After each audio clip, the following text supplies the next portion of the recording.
Security forces के 25 जवान हैं वो शहीद हुए हैं, लेकिन साथ ही साथ 27 दहशतगर्दों को भी हलाक किया गया है।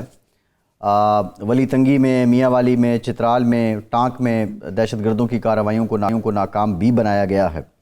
अभी जो हालिया लहर उठ रही है ये तो क्लियर है कि अफ़गानिस्तान से इसको सपोर्ट हासिल है। क्या ये जाते जाते की कार्रवाइयाँ हैं, ब्लो बैक है, या ये पूरे मुनज़्ज़म तरीके के साथ कोई बड़ी प्लानिंग कर रहे हैं शरपसंद? बहुत शुक्रिया जी। पहले तो मैं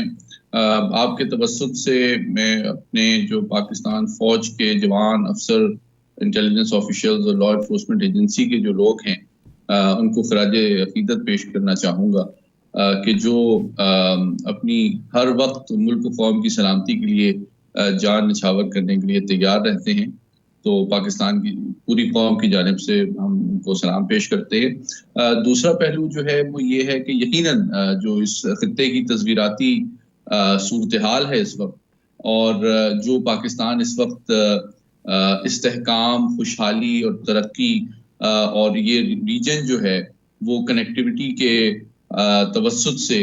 तरक्की की मनाजिल तय करना चाह रहा है, तो हमारे दुश्मन यकीनन इसमें रोड़े अटकाने की और इस प्रोसेस पे मनफी तौर पे असरअंदाज होने की कोशिश कर रहे हैं। अलबत्ता जो हमारी हाल ही में कामयाबियां हासिल हुई हैं दहशतगर्दी के हवाले से, उनको अब ये जो दहशतगर्द चूंकि they are on the run और वो पसपाई इख्तियार कर रहे हैं, तो यकीनन उनमें से चंद ग्रोहों की ये कोशिश है कि वो इस दौरान पाकिस्तान की अफवाज को निशाना बनाए। लेकिन अगर आप मुख्तसर मुझे 2 मिनट दीजिए तो इसका 5 अहम तरीन जो उसके पहलू हैं वो मैं नाज़रीन के सामने रखना चाहूँगा। सबसे पहली जो बात है कि यकीनन ये जो जंग है ये सिर्फ हमारी लॉ एनफोर्समेंट एजेंसी और अफवाज ने अकेले नहीं लड़नी है। इसमें उनको मुकम्मल तौर पे हमारी कौम, हमारी सियासी क़यादत, हमारी सियासी जमातें और तमाम सिविल जो लॉ एनफोर्समेंट इदारे हैं उनका मुकम्मल ताउन जो है वो हासिल होना चाहिए। और दूसरी बात यह है कि एक पहलू जो इसका कम जिस पे गौर किया जाता है वो नज़रियाती है, और वो आपके तवस्सुत से नाज़रीन को बताना इसलिए ज़रूरी है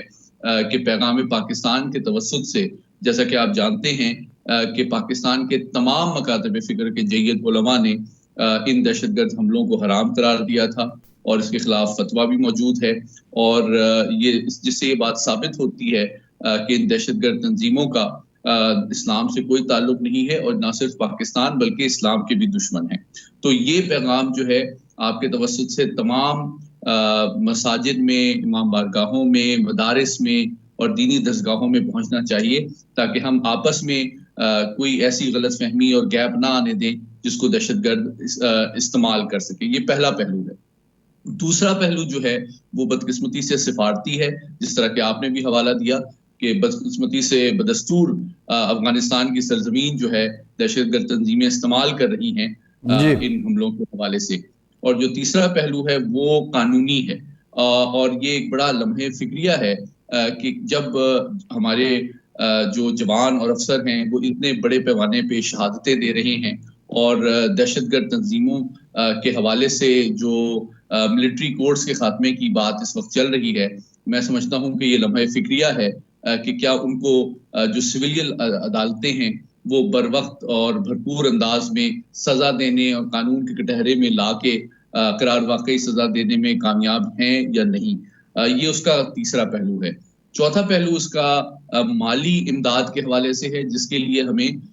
जो इकोनॉमिक क्रैकडाउन है इलीगल इकोनॉमी पे, ब्लैक इकोनॉमी पे, वो भी बहुत ज़रूरी है ताकि जो माली मामलत इन दहशतगर्द तंजीमों की है उसका खात्मा किया जा सके। लेकिन इस वक्त इलेक्शन से पहले जो सबसे अहम पहलू है इसका वो ये है कि एथनिक पॉलिटिक्स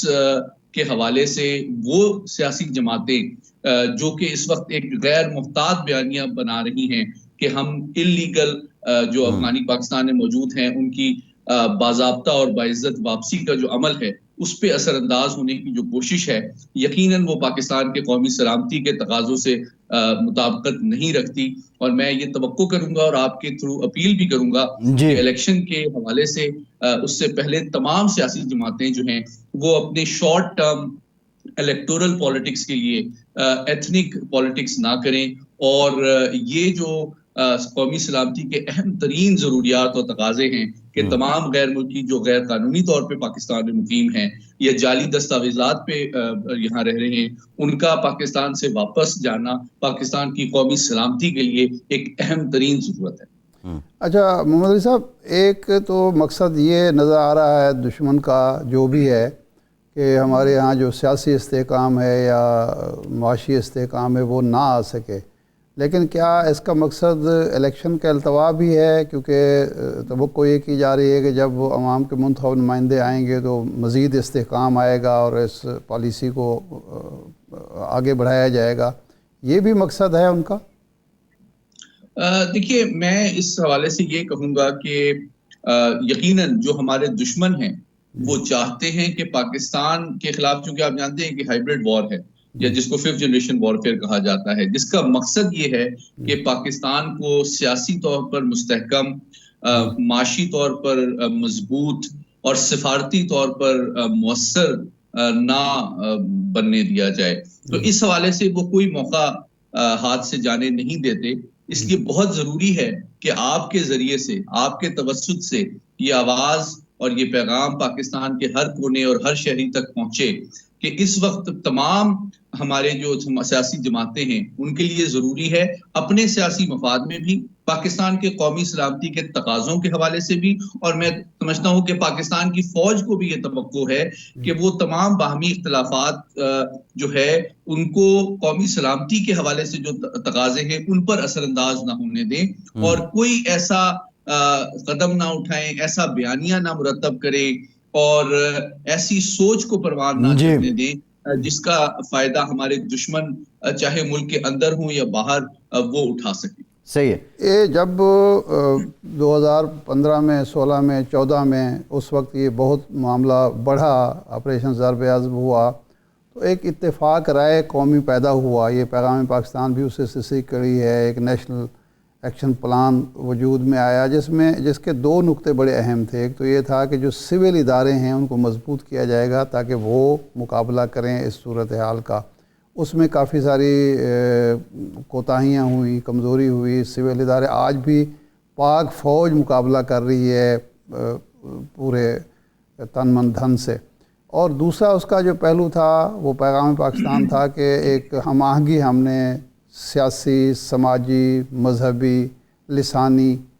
वो इलाकाई पैदा करनी है। उसमें हमारी सियासी क़ुव्वतें जो हैं उनका पहलू कमज़ोर रहा। तो क्या ये उसके नतायज हैं कि हमने नेशनल एक्शन प्लान पर पूरी तरह अमल नहीं कर पाए और जो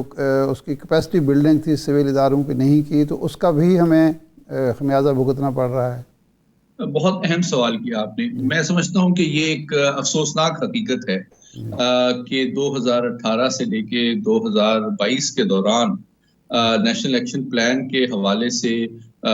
उस तरह तसलसल से पेशरफ्त इन तमाम मामलात में नहीं हुई जितना कि कौमी सलामती की एक बहुत अहम ज़रूरत और ज़मानत थी। 3 पहलू मैं क्विकली आपसे शेयर कर लेता हूँ। पहली बात तो ये है कि बदकिस्मती से जो दहशतगर्द तंजीमें हैं उनको जो स्पेस दी गई, खास तौर पे जो सबसे ज़्यादा आप जानते हैं कि सूबा इस दहशतगर्दी की लानत से मुतासिर हुआ है वो KPK है। वहीं पे इनको खुले बंदों अपने आप को इस्टेब्लिश करने की और मूव करने की और रिट्रेंच करने की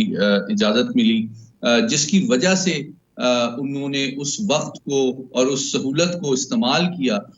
जिसका खमियाजा आज हम भुगत रहे हैं और जिसको हम बहुत ज़्यादा कीमती जाने और बड़ी कुर्बानियां जिस तरह के आज भी हमने दी हैं वो देकर उस सलामती के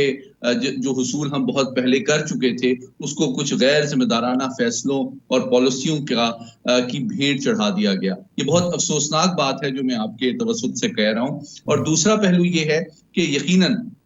इस वक्त की मौजूदा हुकूमत और जो मौजूदा पाक फौज की क़यादत है उसने ये दानिशमंदी और बसीरत का मुजाहरा किया कि दहशतगर्द तंजीमों से मुज़ाकरात या उनको कोई हमदर्दी जो है वो एक स्ट्रेटेजिक ब्लंडर होती है, एक फाश गलती होती है और उनका मुकम्मल और मजमूई तौर पे खात्मा ही पाकिस्तान की सलामती की जमानत है।